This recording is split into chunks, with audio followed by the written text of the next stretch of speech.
우리에게 주실 하나님의 말씀은 갈라디아서 5장 22절 23절입니다. 갈라디아서 5장 22절 23절 말씀을 제가 봉독하겠습니다. 오직 성령의 열매는 사랑과 희락과 화평과 오래 참음과 자비와 양성과 충성과 온유와 절제니 이 같은 것을 금지할 법이 없느니라. 아멘. 하나님 아버지, 이 시간에 저희들이 계속해서 성령의 열매를 보면서 우리 신앙의 목표로 삼으며 영원한 천국의 진정한 상급 이루기를 원합니다. 지금까지 말씀 주신 은혜들을 잊지 아니하고 세워나가게 하시고 이제 온유에 대해서 말씀을 들을진데 잘 듣고 온유를 실천하고 온유로 하나님의 나라를 이루어갈 수 있는 저희들 되게 하여 주옵소서. 예수님 이름으로 기도드립니다. 아멘.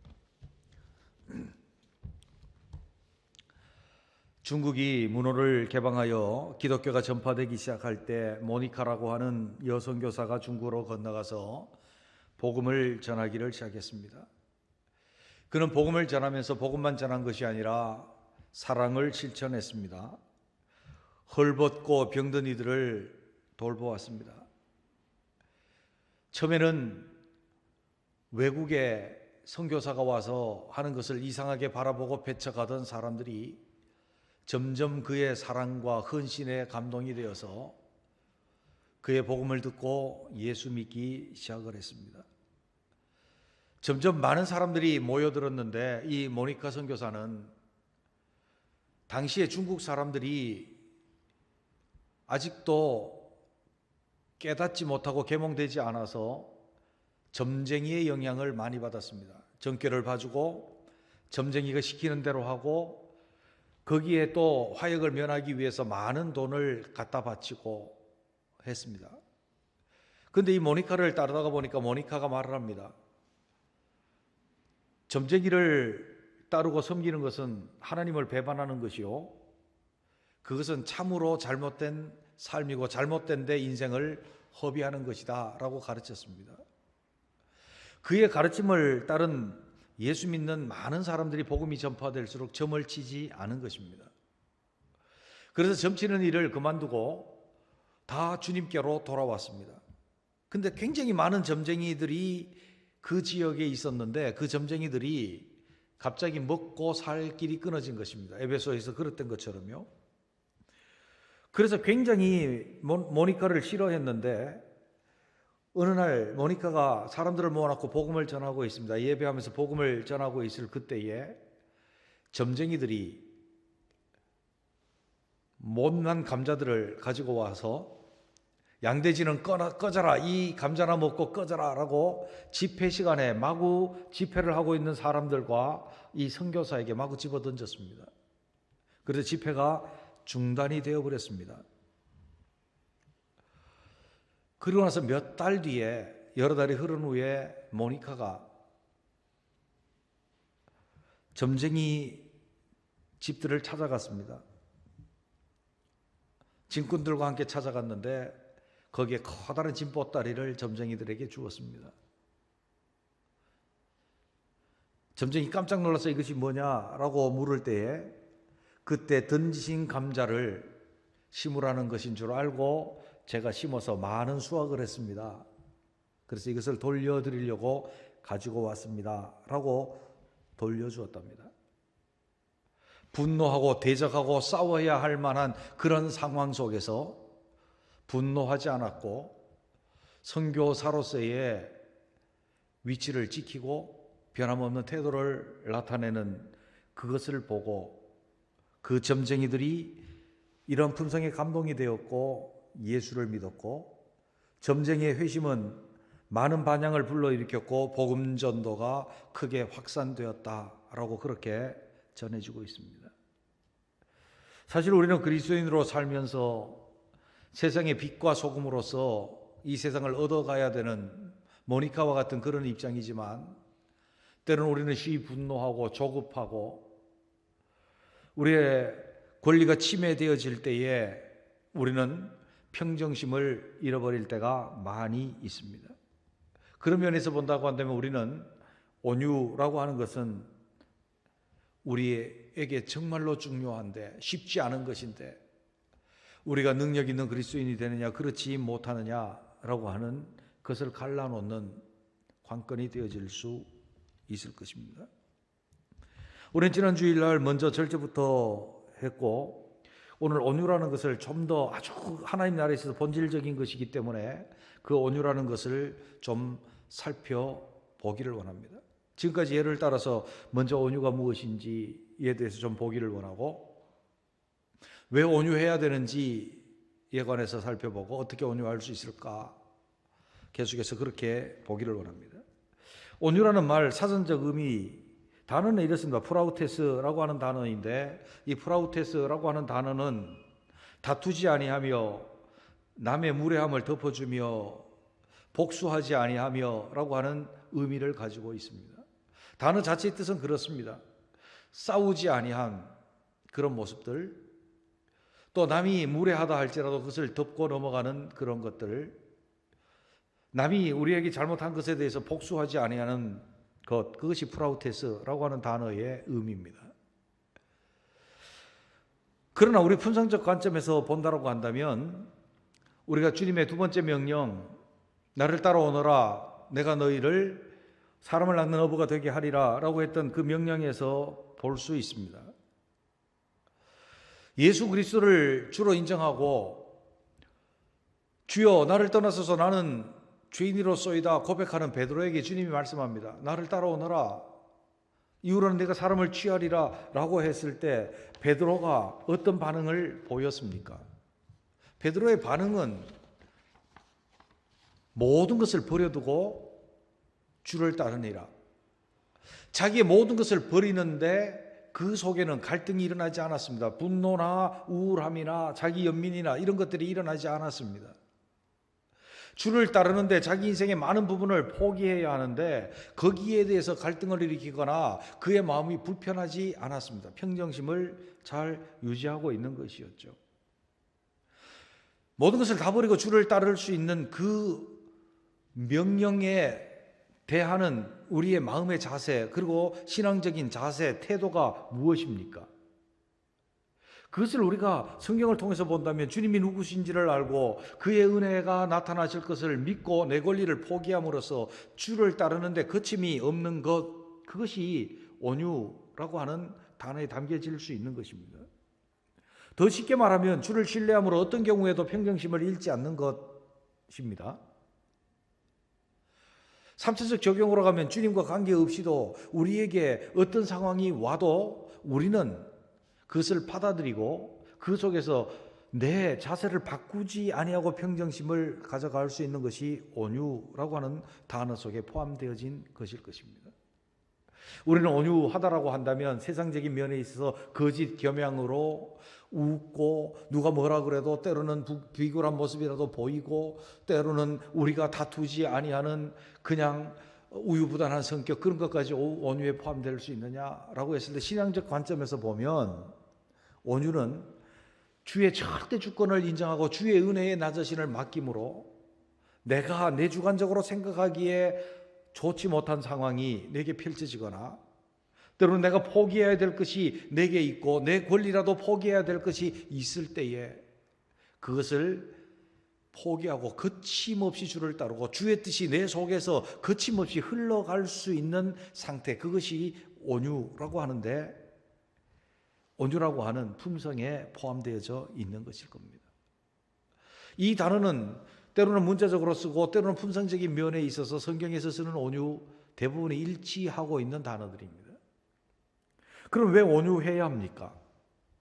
왜 우리는 어떤 경우에도 내 권리를 포기하고 주님의 은혜가 나타나심을 내가 기대하면서 내가 다투지도 아니하고 내가 평정심을 유지할 수 있을까요? 우리는 성격을 따라서 그게 굉장히 어려운 사람들도 있겠고 때로는 어떤 사람들은 외형적인 모습에 있어서는 온유한데 주를 따르는데 거침없는 것이 아닐 수도 있습니다.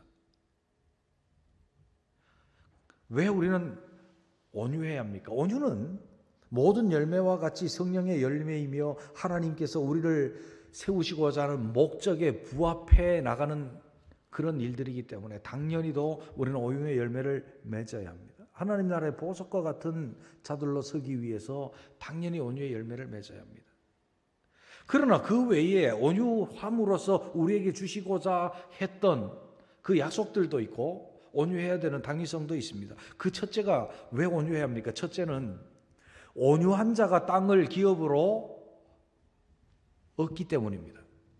마태복음 5장 5절 너무나도 잘 아는 말씀입니다. 팔복 중에 온유한 자가 복이 있나니 그들이 땅을 기업으로 얻을 것이며 라고 주님 그렇게 말씀을 합니다. 땅은 아브라함과 후손의 언약 관계가 있습니다. 하나님의 나라의 영역과 다스림을 얻는다는 것입니다. 아브라함에게 땅을 약속했습니다. 네가 보는 이 땅, 동서남북을 바라보라. 이 땅, 네가 종으로 횡으로 행하여 보라. 네가 밟는 이 땅을 너와 내 자손에게 주리라 라고 주님이 그렇게 말씀하셨을 때 그것은 하나님의 나라 백성들을 만들고 하나님 나라 영역을 만들어 주시겠다라고 하는 언약, 아브라함의 언약과 관련이 있는 것입니다.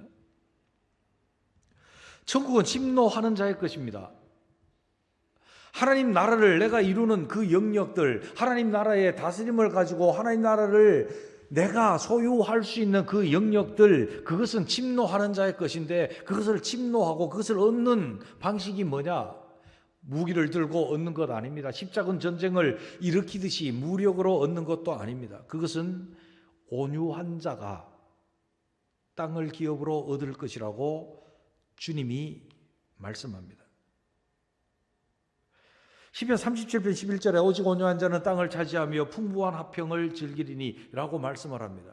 시편 31편은 어떻습니까? 악인의 형통을 바라보고 질투해서 내 발이 넘어지고 불평하고 불만할 그럴 상황이 펼쳐졌을 때 내 마음에 분노가 일어나고 불평과 불만이 일어나고 할 때에 주님 말합니다. 불평을 그치고 노를 그치라. 악에 치우칠 뿐이니라. 그렇게 말씀하시면서 주님이 온유한 자는 땅을 차지하며 풍부한 화평을 즐거워하게 될 것이다. 여기 땅도 똑같습니다. 이 땅을 토지를 얻는다, 부동산을 얻는다라고 생각하면 아주 잘못된 것입니다. 땅을 얻고자 하는, 이 땅에서 부하고자 하는 잘못된 심령으로 그것을 생각하는 것입니다. 하나님 나라를 얻게 될 것이다. 왜? 우리 속에 주의 뜻이 거침없이 흘러가므로 거기에 대해서 분노하지 아니하고 하나님께 대해서 불평과 노가 없고 다른 사람에 대해서 불평과 노가 없을 때에 그 땅을 차지하게 될 것이다 라고 하는 것입니다. 이삭을 기억하십니까? 아비멜렉의 종들이 와서 우물을 파면 또 메우고 와서 파면 또 메우고 저 같으면 싸우고 난리 났을 겁니다. 이삭은 하나님을 의지합니다. 주님께서 나를 인도하시는 뜻이 있다는 것을 알고 가서 또 파고 또 파고 또 팠습니다. 갔더니 넓은 곳에서 팠습니다. 다투지 않았습니다. 르호봇이라고 이름을 짓습니다. 아비멜렉을 결국 굴복시키고 하나님의 다스림을 아비멜렉에게까지 영향력을 미쳤던 분이 바로 이삭입니다. 어쩌면 우리는 우리 자신들이 거짓 겸양으로 온유한 것처럼 나타낼 것이 아니라 진정한 우리 속에 우울, 분노, 불평, 다툼을 그치기 위해서는 주님의 절대 주권과 주님께서 우리에게 주시는 은혜를 절대 신뢰함으로 말미암아 주의 뜻이 우리에게 거침없이 흐르게 하는 것이고 그것이 하나님 나라를 얻는, 땅을 얻는 것이라고 한다면 우리가 온유의 품성을 하나하나 길러 나가고 온유의 열매를 맺어갈 수 있는 우리가 되시기를 주의 이름으로 축원합니다. 두 번째로 온유한 자가 영적 지도자가 될 수 있습니다. 민수기 12장 3절에 보면 이 사람 모세는 온유함이 지면의 모든 사람보다 승하니라. 모세가 지도자입니다.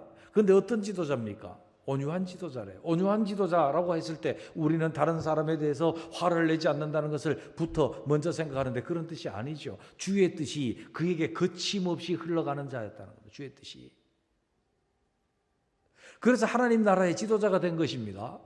주의 뜻이 모세를 통해서 거침없이 백성들에게로 흘러가고 그의 삶 속에 흘러가고 그럽니다. 모세의 온유함의 극단적인 것은 어디에 나타납니까? 하나님께서 모세에게 가나안 땅 바로 직전에서 너가 무리바에서 내 영광을 드러내지 못했다.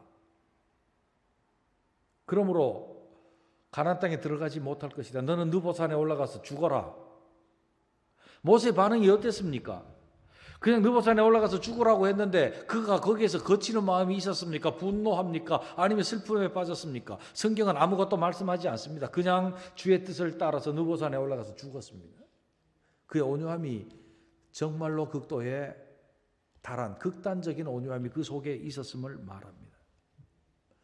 남의 지도자였지만 온유하지 못한 사람이 있었습니다. 누굽니까? 니므롯입니다. 성경은 니므롯을 뭐라고 말합니까? 그는 영걸이라고요. 영걸인데 그는 특이한 사냥꾼입니다. 여기 특이한 사냥꾼이라고 하는 것은 사람을 사냥할 수 있는 싸움에 능한 용사였다는 말입니다. 그리고 영걸이었습니다. 영웅이었습니다. 힘으로 남을 제압할 수 있으나 그는 다른 사람에게 하나님의 뜻을 전할 수 있는 그런 사람이 아니었기 때문에 그는 지도자인 것처럼 보였으나 무너지는 자가 된 것입니다. 힘으로 남을 제압할 수 있으나 남이 존경하고 따를 수 있는 지도자는 되지 못했습니다. 갈라디아서 6장 1절에 보면 형제들아 사람이 무슨 범죄한 일이 드러나거든 신령한 너희는 온유한 심령으로 그러한 자를 바로잡고 내 자신을 돌아보아 너도 시험을 받을까 두려워하라 라고 말씀을 합니다. 거역하는 자에게는 온유함으로 징계하라. 징계도 온유함으로 바로잡는 것도 온유함으로 그렇게 하라. 그가 진리를 알게 될까 한다. 그렇게 말씀을 합니다. 우리는 하나님 나라에서 지도자가 되고 다른 사람을 세우는 자가 되기 위해서는 먼저 주의 뜻이 거침없이 어떤 상황에도 어떤 상황에 부딪히더라도 주의 뜻을 전하고 주의 뜻으로 바로잡고 주의 뜻을 시행할 수 있는 온유함이 우리 속에 있어야 될 줄로 믿습니다. 세 번째로 보면 온유한 자가 하나님께 배울 수 있습니다. 시편 25편 9절에 보면 온유한 자를 공의로 지도하시며 온유한 자에게 그 도를 가르치시리로다. 온유한 자에게 그 도를 가르치셔요. 그래서 우리가 그리스도의 말씀을 받을 때 하나님 말씀을 받을 때에 어떻게 받으랍니까? 온유한 심령으로 하나님의 말씀을 받고 성경은 그렇게 우리에게 요구하고 계십니다. 하나님의 말씀이 똑같은 하나님의 말씀이 우리에게 떨어질 때 똑같이 성령 충만한 말씀이 주어질 때라도 반응은 각각 달랐습니다. 베드로가 하나님의 말씀을 전합니다. 온유한 심령으로 전합니다. 너희가 이 예수를 십자가에 달아 죽였으나 나무에 달아 죽였으나 하나님이 그를 되살리셨다. 첫 번째 복음 설교를 합니다. 이 예수를 하나님께서 주와 그리스도가 되게 하셨느니라 선포할 때에 그 말씀을 들은 사람들이 어떻게 했습니까? 형제 우리가 어찌 알고 가슴을 치면서 하나님의 말씀이 그 속에서 거침없이 흘러서 하나님 말씀을 따르도록 만들었습니다. 받는 심령이 온유하니까 성령 충만한 말씀이 그들에게 회개와 생명의 역사, 구원의 역사를 불러일으켰습니다. 반대로 스데반이 복음을 전할 때 똑같이 성령 충만해서 복음을 전할 때 마음이 강팍한 자들이 있었습니다. 온유하지 못한 자들이 있었습니다. 이를 갈며 달라들어서 돌로 그를 쳐 죽였습니다.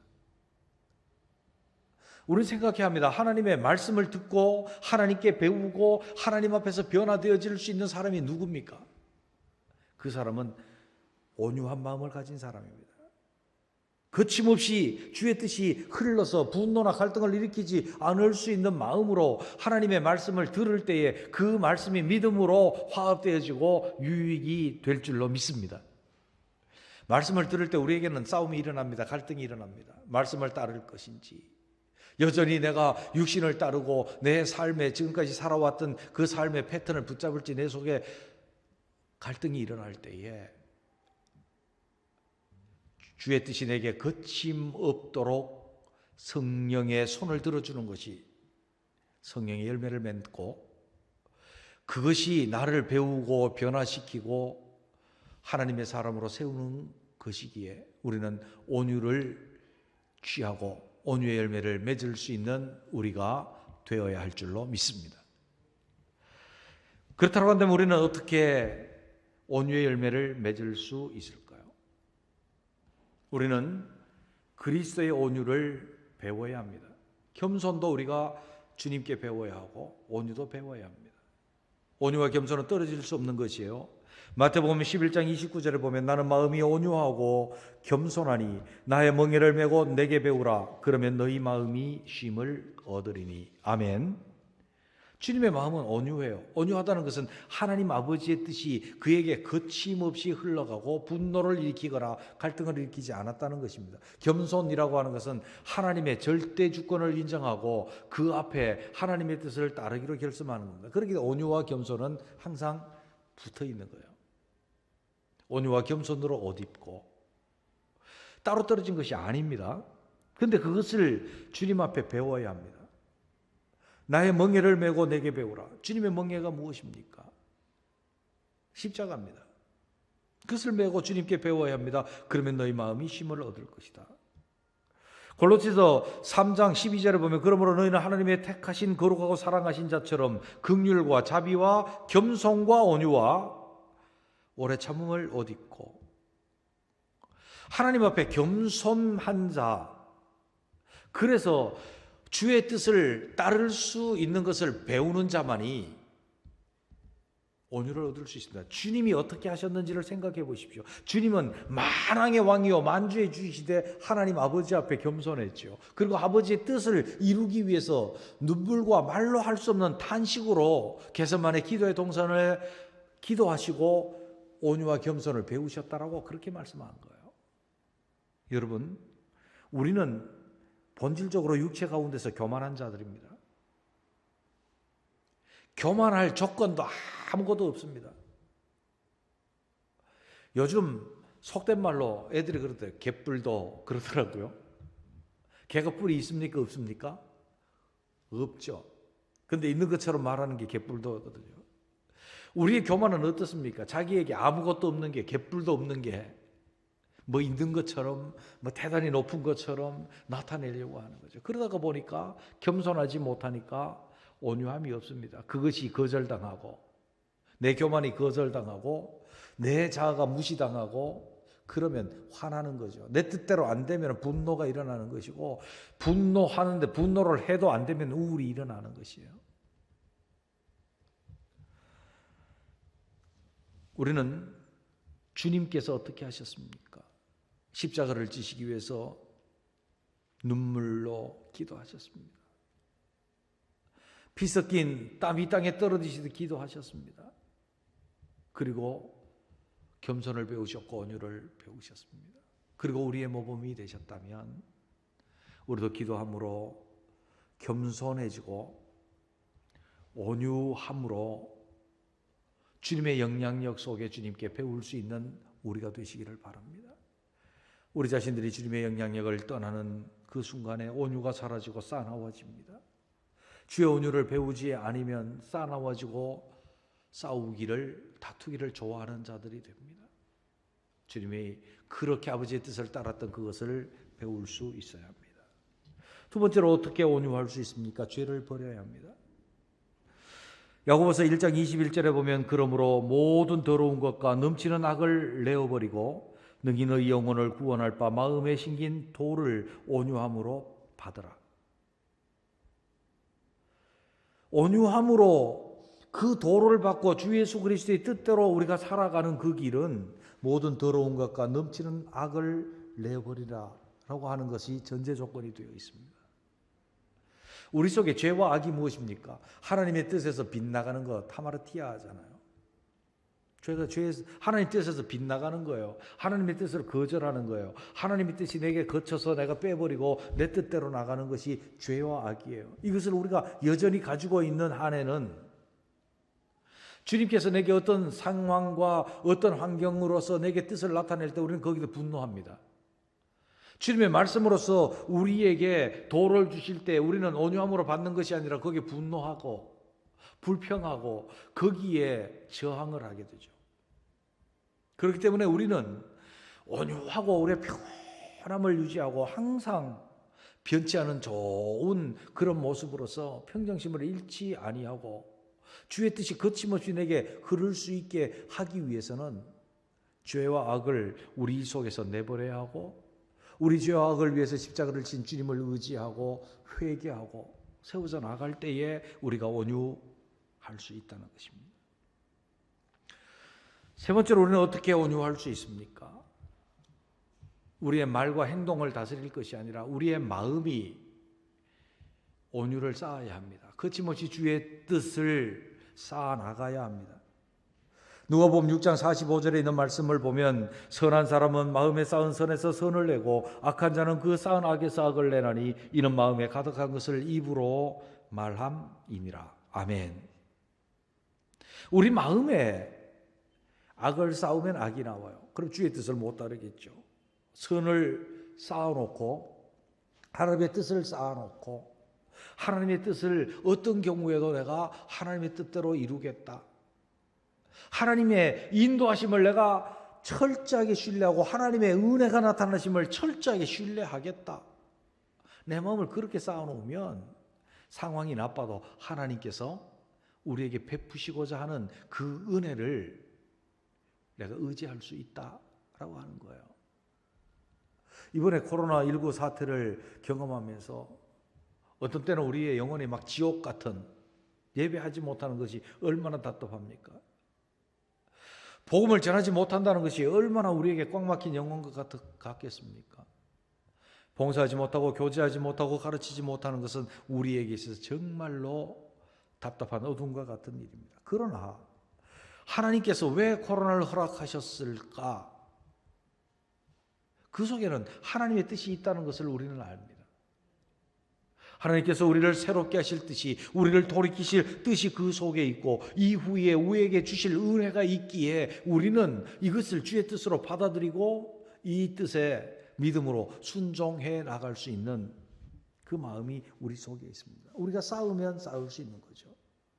잠언 26장 23절에 보면 온유한 입술에 악한 마음은 낮은 은을 입힌 톡이니라. 요즘에는 이제 금속에 여러 가지 금속이 발달해 있습니다만 예전에는 은으로 이제 그릇을 많이 만들었죠. 근데 은은 굉장히 고가잖아요. 굉장히 비싼 거예요. 두툼한 그릇을 만들어야 되는데 은그릇을 만들어야 되는데 너무너무 비싸니까 값싼 토기로 그릇을 만든 다음에 거기다가 은칠을 하는 거죠. 은물을 딱 칠해 놓으면 겉으로 보기에는 어떻습니까? 은그릇, 좋은 은그릇이 있죠. 근데 사실은 툭 치면 깨지는 은의 가치가 없는 그릇이에요. 근데 사람이 겉으로 굉장히 온유한 말을 합니다. 그 말을 부드럽게 하고 나타나는 표현을 아주 부드럽게 하는데 마음은 어떻습니까? 악한 마음 갖고 있는 거죠. 주의 뜻이 제대로 흘러갈 수 없는 주의 뜻에 거치는 악한 마음을 가지고 있으면 이것이 툭 치면 깨지는 그런 마음이라는 거예요. 우리는 겉의 모양을 훈련시키고 치장할 것이 아니라 우리의 마음이 주님을 신뢰하고 주님의 은혜가 나타날 것을 절대 신뢰하고 주의 뜻에 맡기고 주의 은혜가 나타나심 그것을 기대하면서 내 권리를 포기할 수 있다면 진짜 온유함, 주님이 원하시는 온유함, 땅을 기업으로 얻을 수 있는 그 온유함 그것을 얻게 될 줄로 믿습니다. 우리는 이 세상 가운데 살아가면서 주의 뜻을 절대 받아들이고 주님의 은혜가 나타나기를 원하는 것이 쉽지 않습니다. 그리스도인이고 하나님을 아는 사람이라도 야고보서 1장 14절에 보면 너희가 도리어 말하기를 주의 뜻이면 우리가 살기도 하고 이것이나 저것이나 하리라 할 것이거늘. 무슨 말씀입니까? 어떤 사람이 말합니다. 내가 어느 날 어느 도시에 가서 어떤 장사를 해서 돈을 많이 벌리라. 그렇게 작정한 거예요. 그것을 야고보께서는 비판하면서 그럽니다. 너희가 하나님의 뜻이면 우리가 살기도 하고 죽기도 하고 이것을 하기도 하고 저것을 하리라 그렇게 고백하고 주의 뜻을 받아들이는 온유가 너희에게 있어야 될진데, 그래야 하나님의 나라를 얻을 수 있을진데, 너희가 말하기를 내가 돈을 많이 벌어서 내 계획을 세우는 거죠. 어디 도시에 가서 어느 장사를 하게 되면 돈을 많이 벌 것이다. 인간의 계획과 인간의 지혜가 뜨는 거예요. 그래서 그렇게 하리라. 그게 잘못됐대요. 주님께 여쭤보고 주님의 뜻인지 아닌지를 확인하지 않는다는 거예요. 주님의 뜻이라고 한다면 내 권리도 주님을 신뢰함으로 포기할 수 있어야 되는데 결코 놓지 못하고 돈에 집착하고 자기 계획에 집착한다는 거예요. 야고보는 그것을 야단합니다. 주의 뜻이면 네가 살 수도 있고 죽을 수도 있다. 주의 뜻이면 이것을 하고 저것도 할 수도 있다. 보십시오. 원망이 왜 일어납니까? 우리가 이것을 저것을 우리의 뜻대로 계획하다가 안 되면 하나님을 원망합니다. 사람이 어리석어서 일을 그르쳐놓고 하나님을 원망한다고 성경 그렇게 말씀하잖아요. 꼭 교회에서 하나님이 계시냐, 하나님이 계시다면 이런 일이 어찌 있을 수 있느냐라고 하나님을 비난하고 원망하는 사람들이 하나님을 잘 섬긴 사람들입니까? 아닙니까? 아니에요. 어떤 사람들이 그렇게 말합니다. 하나님이 계신다면 왜 나한테 이렇게 하세요? 왜 나만 안 되게 하세요? 제가 어느 날 하도 그렇게 불평불만을 하는 분이 계셨거든요. 그랬어요. 지선적으로 이야기했어요. 당신이 하나님 앞에 복받을 만하게 신앙생활을 하셨습니까? 라고 물어봤습니다. 얼굴이 빨개지더라고요. 목사님이 그래도 그렇지 어떻게 그렇게 말씀하십니까? 할 말을 했습니다. 네, 그랬습니다. 이 세상 사람들이 이렇게 말합니다. 하나님이 살아계신다면 코로나가 있을 수 있습니까? 라고 말합니다. 하나님이 없는 게 증명된 것 아닙니까? 하나님이 살아계신다면 코로나를 왜 안 막아줍니까? 대답할 길이 없어서 못하겠어요. 제가 대답할 길이 있다면 그럴 거예요. 니네들이 코로나로부터 니네들이 보호받을 만큼 하나님을 경외하고 하나님의 마음에 들도록 행동하고 말하고 그랬단 말이냐? 그렇게 말하고 싶어요.